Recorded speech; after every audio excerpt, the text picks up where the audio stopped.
All right, let's talk about a weird financial paradox that happens to almost all of us. You work hard, you finally start earning more money, but somehow you don't actually feel any richer. So we're going to dive into exactly why that happens, and more importantly, what you can do to fix it. Does this feel familiar? You get that promotion you've been working for. Maybe a nice bonus lands in your account. For a second, you feel on top of the world. But then, by the end of the month, you're looking at your bank statement and wondering where it all went. It's like you're on a financial treadmill, running faster but going nowhere.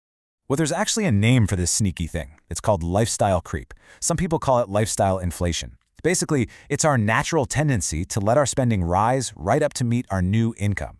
That daily gourmet coffee that used to be a treat, now it's a necessity.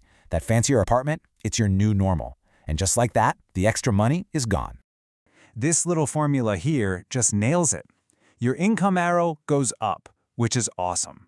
But then your spending arrow goes up right along with it, sometimes even faster. And what's the result? That savings arrow, it just stays flat. You're putting in more effort, earning more, but you're not actually building any wealth. So why does this happen to pretty much everyone? Look, it's not because you're bad with money. It's just how our brains are wired. There are a couple of really powerful psychological forces at play here that make it incredibly easy to fall into this trap. Okay, so the first one is a mouthful: hedonic adaptation. All that really means is that we get used to nice things, like really fast. That brand new car feels incredible for about a month, and then it's just your car. The thrill wears off. The second one, oh, we all know this one, social comparison, otherwise known as keeping up with the Joneses. You hop on social media and see everyone's amazing vacations and home renovations, and suddenly you feel this pressure to keep up. Now you might be thinking, so what? I earn more, I spend more. What's the big deal? But here's the thing. Letting lifestyle creep run wild in the background is seriously dangerous for your financial future. It's a silent dream killer.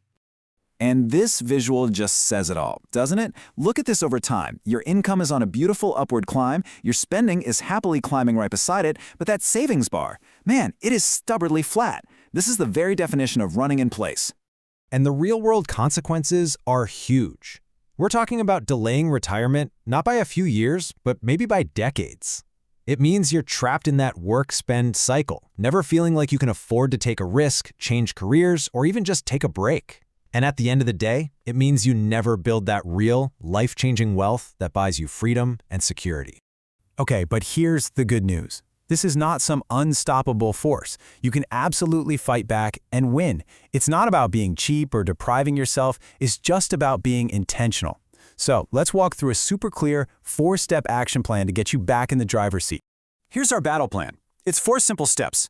First, you gotta spot the creep happening. Then, we'll set up a dead simple system to budget and, this is key, pay yourself first. Third, we need to give those savings a real purpose by setting some exciting goals. And finally, we're going to tackle the social pressure head-on and learn to beat that comparison game. All right, step 1 is all about awareness. You can't fix a leak if you don't know where it is, right? So just for 1 month, track everything. Pull up your bank statements and become a detective. Where are those creeping costs? The new subscriptions, eating out more often, the little upgrades that add up.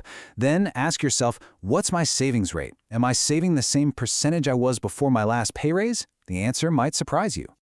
Okay, on to step 2. Once you know where the money is going, it's time to give it directions. A really powerful and super simple way to do this is the 50-30-20 budget.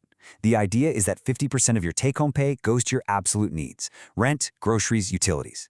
30% is for your wants, the fun stuff, and a non-negotiable 20% goes straight to savings and paying down debt. And this right here, this is the secret weapon. Honestly, if you only take one thing away from this, make it this: pay yourself first. The next time you get a raise, before you even have a chance to think about it, decide that at least half of that new money is going to savings. Set up an automatic transfer for payday. If the money never even lands in your main checking account, you can't spend it. It's that simple. You know, just saving for the sake of saving can feel, well, kind of boring, right? It's hard to stay motivated. That's why step 3 is about giving your dollars a job to do. Get specific. Write down what you're actually saving for. Is it building a 6-month emergency fund so you can sleep at night? Is it the freedom to retire at 55? Is it that down payment on a house? When you have a clear why, it's so much easier to say no to random stuff. And here's a brilliant little trick to help you stick to those goals: the 30-day rule. The next time you get the urge to make a big, non-essential purchase, don't. Just wait. Put it on a list and wait 30 days. When the time is up, ask yourself, do I still even want this? And more importantly, does buying this actually get me closer to my real goals? You would be shocked how often the urge just vanishes. And for our final step, we're tackling the big one, the comparison trap. This is huge in our world today. So first, curate your social media. If an account consistently makes you feel like your life isn't enough, just unfollow. It's that simple. Next, actively practice gratitude. Focus on the amazing things you already have. And finally, get crystal clear on your own values. When you know what truly matters to you, whether it's travel or time with family or creative freedom, what the Joneses are doing just becomes noise. So we've got the plan. We know the 4 steps. But how do you make sure this isn't just some phase? How do we make these habits stick for good and really, truly win our financial future? Here are a few last pro tips to really lock this in. First, do a subscription audit every quarter. Are you still using all those services? Be ruthless. Second, think in percentages, not just dollars. That way, when your income goes up, your savings contribution automatically goes up with it. And finally, when you do decide to upgrade your life, make it a conscious, deliberate choice, not something you just drift into. So I'll leave you with this final thought. Take a hard look at your spending and ask yourself this one question. Is this money building the life I actually, truly want? Or is it just helping me keep up with the life I see other people living? The choice is yours, and by being intentional, you can make sure every dollar you earn is working for your future. Thanks for tuning in.